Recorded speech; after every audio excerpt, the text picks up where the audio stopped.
movimientos que los pájaros o determinadas especies cambian de zona? Pues a través del anillamiento.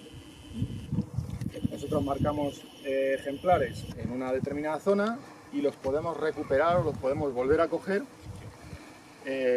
a cientos de kilómetros, comprobando pues, la numeración y la inscripción de las anillas, ¿no? Entonces, cuando juntamos muchas de estas recuperaciones o controles de los ejemplares, pues lo que se establecen son esos mapas tan bonitos que habéis visto en los pósters donde se ven las rutas migratorias. Pues esas rutas migratorias se construyen en función de esta información, de la información que nosotros conseguimos aquí. Lo que pasa es que es una información, o son mapas que requieren pues, una cantidad de información muy importante, muy grande, un volumen de datos importante, porque hay muchas especies, claro, y cada una hace unos movimientos diferentes. Entonces, claro, conseguir tener claro cuáles son las rutas migratorias requiere muchos años de trabajo. El anillamiento en España empezó en los años 60, finales de los 50 del siglo pasado, o sea, llevamos ya casi 70 años de anillamiento, ¿no? Donde hemos podido anillar pues, casi 8 o 9 millones de aves, y miles de controles, y ya tenemos una información para las aves ibéricas bastante fiable, ¿no? De lo que hacen. Lo que pasa que, bueno, pues si ya sabemos un poco los grandes movimientos, pues el anillamiento puede contribuir, pues por ejemplo, a ver otro tipo de movimientos más locales, más de, por ejemplo, intercambio de especies entre esta laguna y las lagunas, el resto de lagunas de la Mancha, ¿no? Todo ese tipo de movimientos y desplazamientos son muy interesantes porque nos ayudan a entender y a proteger, a llegar a conocer los sitios más importantes para las aves, para determinadas especies, ¿no? Entonces, en función de dónde se localizan las especies, podemos dirigir los esfuerzos de conservación hacia unas especies o hacia unos lugares o hacia otros, ¿no? Entonces, esta es una de las aplicaciones más de cara a la conservación que podemos encontrar, ¿no? Estudios de cuáles son las especies o las abundancias de determinadas especies, pues también nos sirven el anillamiento, cómo van cambiando esas abundancias, esa cantidad de pájaros en función del tiempo, ¿no? O sea, ese tipo de trabajos pues también lo podemos hacer con anillamiento, ¿no? Conocerles, o simplemente conocer las aves que hay en un determinado lugar, ¿no? Como este, ¿no? Aquí teníamos idea más o menos de las especies que había por las fotografías y por todo el material y por todas las horas que han pasado aquí los fotógrafos y ornitólogos mirando y observando aves, pero hay algunas especies que son de hábitos muy esquivos, muy concretos, que no se dejan ver tan fácilmente, ¿no? Pero que con el tipo de trampas o de redes que tenemos, que en principio no les ejerce ningún daño, pues podemos localizar estas especies que son muy esquivas, ¿no? Entonces, pues para esto también nos vale el anillamiento. La pena es no poder contaros todas estas cosas. Bueno, tú me das cuenta un poco el proceso, cómo se... En la mano, pero la cosa sería, capturamos nosotros anillamos, los anilladores, cualquier especie de pájaro. Puede ser un gorrión, puede ser una cigüeña, un buitre, un petirrojo, una golondrina, cualquier especie. Y para ello tenemos pues para marcar los diferentes modelos de anillas. Las hay de este tipo pequeñas, que son las más habituales y que utilizamos, o las tenemos bastante más grandes, ¿eh?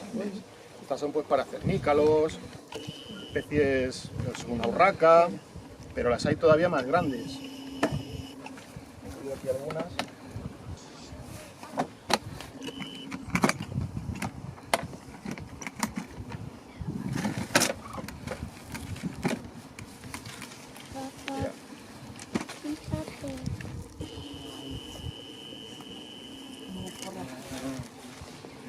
Estas son las que utilizamos pues, para cigüeñas.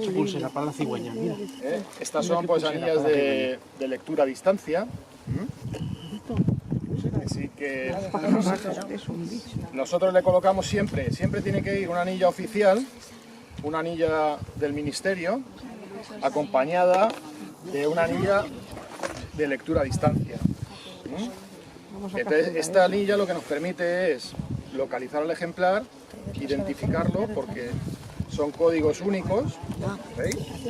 Son códigos que no se repiten, podemos identificar al ejemplar sin necesidad de capturarlo No otra vez, pasa nada, ¿no? ¿no? Entonces pues nos dan muchos controles sin tener la necesidad de volverlo a capturar, ¿no?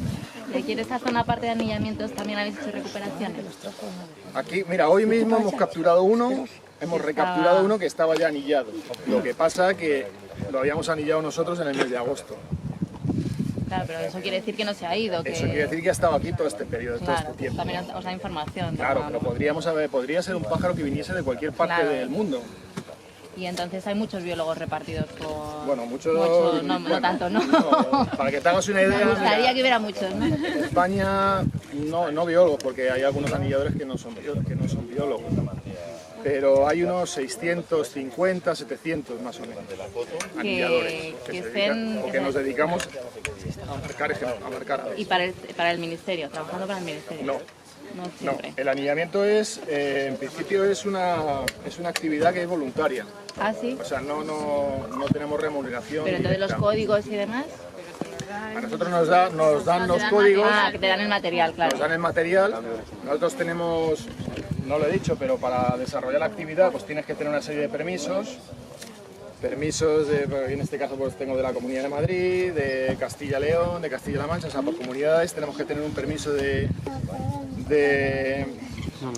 anillamiento y luego una licencia, por así decirlo, un certificado de aptitud que nos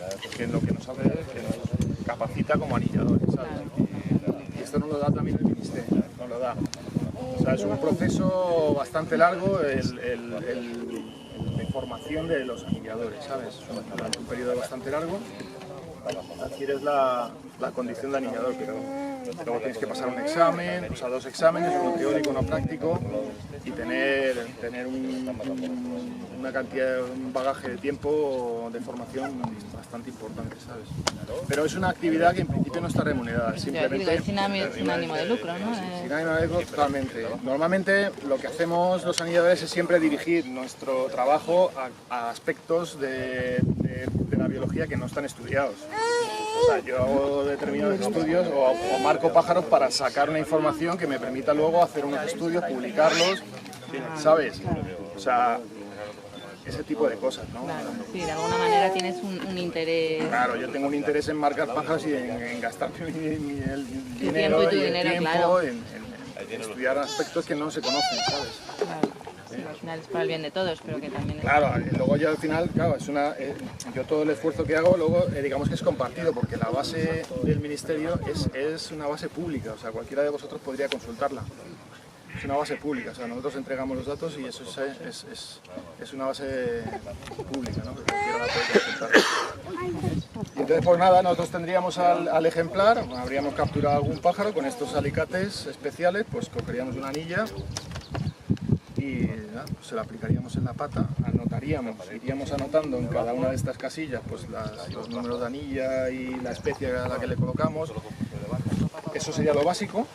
Pero aparte luego nosotros les colocamos, o sea, ya que lo hemos capturado el pájaro, y el pájaro ya podéis pensar que sufre un cierto estrés, que lo sufre efectivamente, por eso hay que procesarlos muy rápido. Hay que soltarlo rápido, por eso Hoy, no hemos visto el bigotudo, porque ya lo tenían que soltar. claro, o sea, habéis visto que algunos es que no podemos estar aquí 2 horas con el pájaro para arriba, para abajo, nada, o sea, no se puede. Hoy estamos un poco más lentos porque queremos enseñar la actividad, que la gente aprenda, ¿no?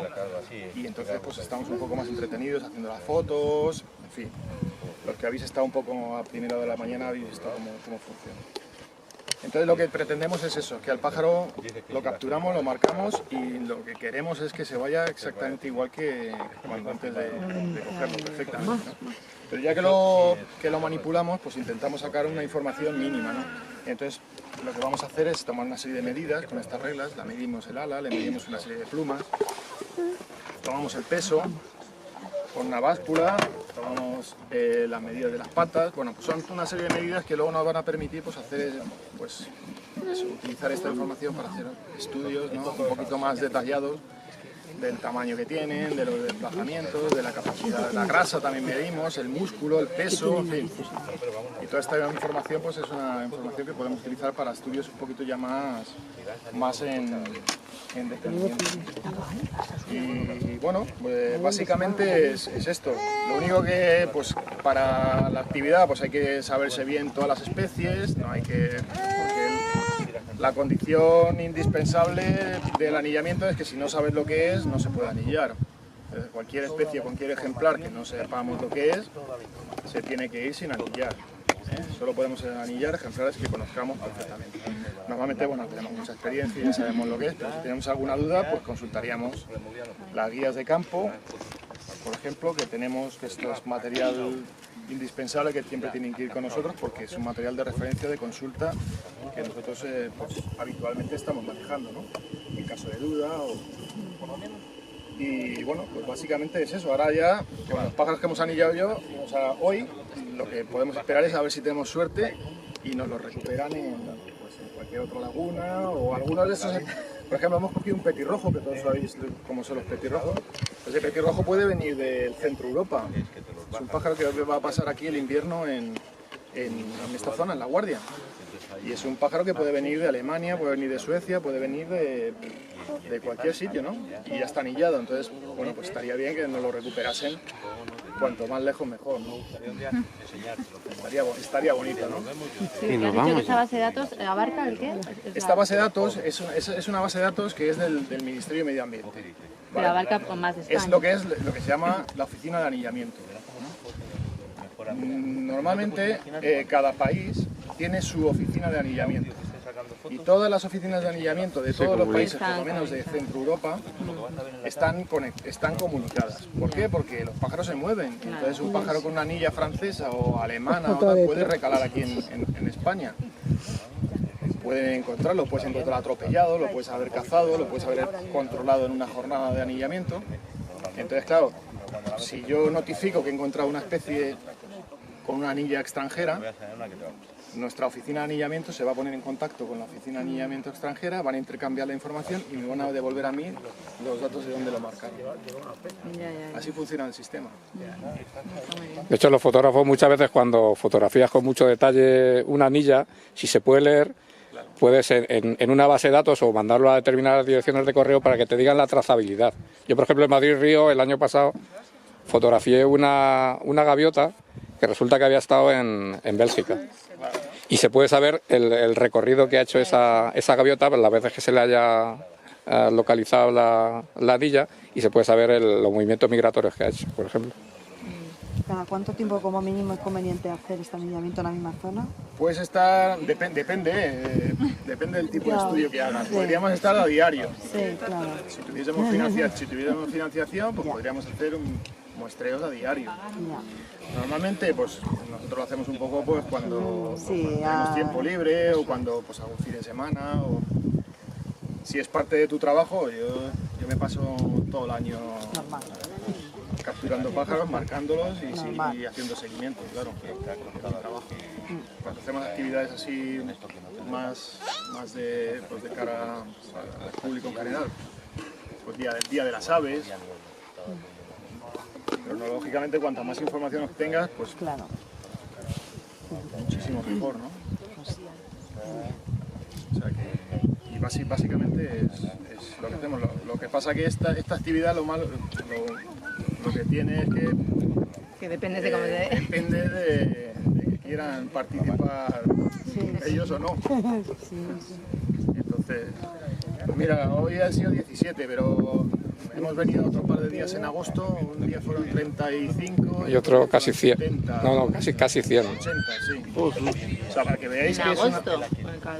Sí, hicimos por la mañana muy temprano, según salía el sol, hasta las 10:30, y luego ya recogimos. Claro, ahí no se puede estar más tiempo porque si cogéis varios a la vez en la red...